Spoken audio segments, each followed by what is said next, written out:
Wow. Did you That's know crazy. much, Whirlwind.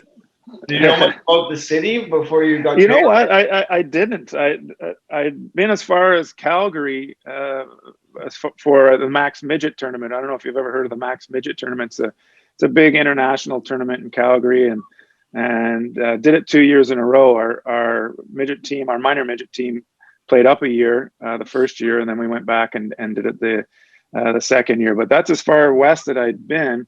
And other than Vancouver was listening to my dad later at night, 10 o'clock face off back home. Being a Leaf fan, grew up in Toronto, he would listen to Foster Hewitt and listen to the game on radio. When did you become a goalie? Like, what made you decide to become a goalie, and how old were you? I just kind of fell into the position. I started as a skater, as a player.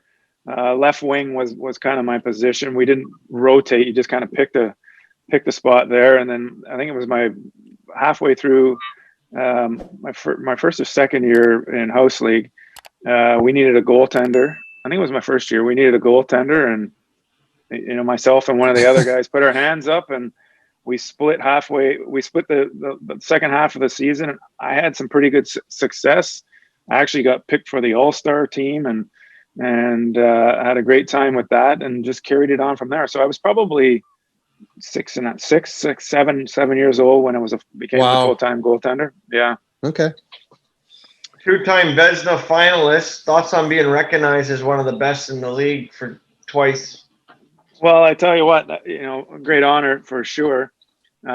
Just getting once, I was in elite, obviously elite class and competition. Patrick was always there. Mike Vernon was always there. Eddie Belfour would be in there. Grant Fury, there was a crop of great goaltenders back then. So just to be there, and then coming second the 1 year, tight race was being the bridesmaid, but a nice feeling to have that you're recognized throughout the league as one of the top goaltenders. What was it like playing at Pacific Coliseum? It was fantastic. It was a very intimate arena. Great viewing anywhere you were there, and one of the last arenas to have standing room, which were probably the best seats in the house and the cheapest seats in the house. I agree, and the boards were unreal there. Yeah, I mean, it was kind of a matchbox. There were square corners, so you had to get used to that a little bit. And after a fefew practices and obviously playing a few games, you knew where the bounces were going to go. But they were a great vibe always in there, and of course, the '94 playoffs, it got pretty darn loud in there. And like I said, it was very intimate. It was great arena for fans to watch because they were really on top of you. Yeah, I'm not sure if you remember this story or not, but goes way back. Pacific Coliseum closed, and they threw out your guys' trophies. They threw out your guys' stuff.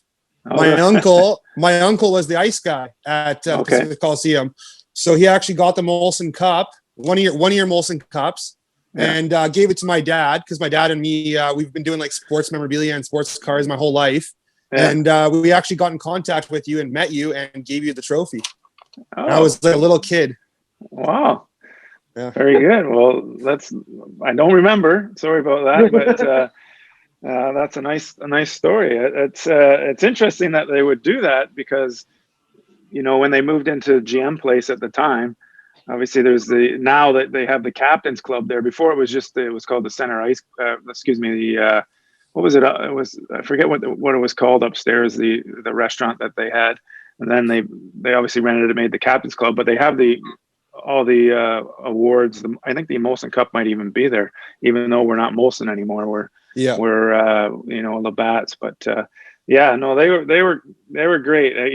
Molson was with the team for so many years. I think 42 years before things changed, and it came to a little bit of a shock to a lot of people. But business is business, but I still stay in contact with all the old Molson guys that were around, and every month they have the Molson Cup winner, and a representative of Molson would come out, present you with a check which you donated to to a cause, and of course the Molson Cup was there to take for a photo op. So it was Yeah. quite fun. It was, it was an extra little incentive, And recognition, of course. Yeah. recognition. Sometimes the 3 stars, whoever picks them, are a little offside. I mean, maybe a little one-sided. Some people get it that they shouldn't, but that's just the way it is. I mean, it's a popular thing for the fans and the media like to get involved with choosing their players. What's your Yeah, favorite?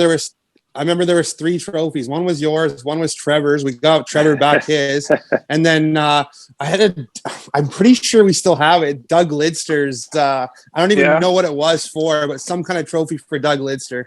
It could have been best defenseman one year, maybe for maybe the fan appreciation nights that we'd had at the end of the year. That's probably funny. what it is. That's too bad. Yeah, good for you. Well, good for you for hunting us out and getting it back to us. That's a lot of people wouldn't do that. Of course, they would keep it for themselves. What's your favorite sports movie? Ooh, gosh. That's a good question.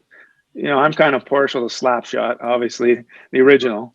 But God, Field of Dreams is a really good. Bull Durham, that's another good one. Victory, it's not quite a sports, it's kind of half and half. The one with Pele where they're in the prison camps. I tend to watch them all. I haven't seen the Mighty Ducks, but having said that, I'm doing a little cameo appearance on the TV show coming up. So there's a new one. they've had a TV show that they've been shooting up here for the last few years. So it's a season finale that I'll be involved with. I think Cliff Ronning did an episode as well. So and you guys look for that. You guys were also in Aaron Pritchett's music video because we had Aaron on. Yes, I didn't get a chance to do that. I was he had him and Dave Babich and I think Yerke. I missed out on that one, unfortunately. I'll have to hit Aaron up for the next one when we get a chance to get together again. But no, that's lots of fun. We've all had a chance to do cameo appearances, whether it be in music videos or a bunch of us way back when did the Beachcombers Christmas that still appears every Christmas. So look for that. I think that was probably, gosh, maybe almost 20 years ago we did that. That was the early 2000s, which because Jackson Davies is a big supporter and part of our alumni. So he wrote us all into the script. I actually had speaking parts in that as well, where I played myself. So it's quite fun to do. Hockey players, they either want to be rock stars or they want to be actors, and vice versa. The actors and the rock stars, they all want to be athletes. So we get along quite well, and it's quite fun when they come into our arena, and some of them, I mean, gosh, Aaron's a good little player, and there's a bunch that have been out there. Look at you get Chad Brownlee, who's gone on to amazing things in the country music, who was an actual Canuck draft pick and came to a few camps and then played in the minors for a couple of years before he decided to change professions and move on to what he's done now. Can you tell us a funny Pavel story? No, Pavel, there's not too many of them. Pavel was kept to himself pretty good. I mean, him and Gino were glued at the hip. Pavel was pretty secluded.